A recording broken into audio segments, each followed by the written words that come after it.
অবশেষে টেস্ট ও টি-20 ক্রিকেট থেকে অবসরের ঘোষণা দিয়েছেন সাকিব আল হাসান। ভারতের বিপক্ষে কানপুরে টেস্টে মাঠে নামার আগের দিন সংবাদ সম্মেলনে এই ঘোষণা দিয়েছেন সাকিব। সময়টা খুব একটা ভালো যাচ্ছে না ক্রিকেটার সাকিব আল হাসানের।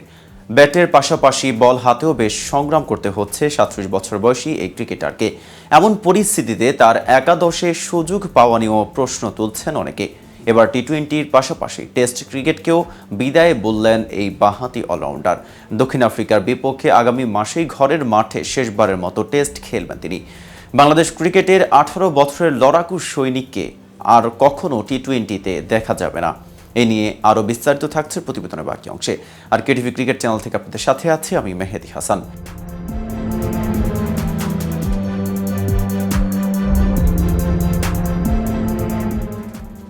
আগামী 21 অক্টোবর থেকে শুরু হতে যাওয়া দক্ষিণ আফ্রিকার বিপক্ষে ঘরের মাঠে টেস্ট সিরিজ খেলে সাদা পোশাক তুলে রাখবেন সাকিব। ক্যারিয়ারের শেষ টি-20 খেলে ফেলেছেন টি-20 বিশ্বকাপেই। ওয়ানডে ক্রিকেট নিয়ে তার পরিকল্পনা জানতে চাইলে তিনি আগামী বছর পাকিস্তানে হতে যাওয়া চ্যাম্পিয়ন ট্রফি পর্যন্ত খেলার কথা বলেছেন।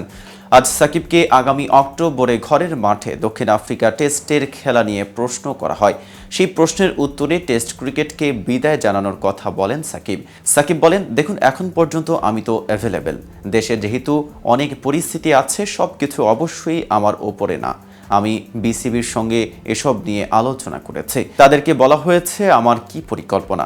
এই সিরিজ আর হোম সিরিজটা আমি ফিল করছিলাম আমার শেষ সিরিজ হবে টেস্ট ক্রিকেটে স্পেশালি। এ নিয়ে এর মধ্যে বোর্ড সভাপতি ফারুক আহমেদের সঙ্গে কথা হয়েছে বলে জানিয়ে সাকিব আরও বলেন, এভাবেই ফারুক ভাইয়ের সঙ্গে ও নির্বাচকদের সঙ্গে আমার কথা হয়েছে।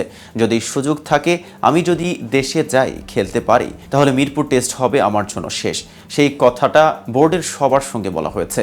তারা চেষ্টা করেছেন কিভাবে সুন্দরভাবে আয়োজন করা যায়। দেশে ফেরার আগে নিরাপত্তার ঝুঁকির বিষয়টিও মাথায় আছে সাকিবের। এ ব্যাপারে সাকিব বলেন, আমি যেন গিয়ে খেলতে পারি এবং নিরাপদ অনুভব করি। যখন দেশের বাইরে আসার দরকার হবে, দেশের বাইরেও আসতে পারি, যেন আমার কোনো সমস্যা না হয়। বোর্ড খেয়াল করছে, বিষয়গুলোর সঙ্গে যারা জড়িত তারা দেখছেন।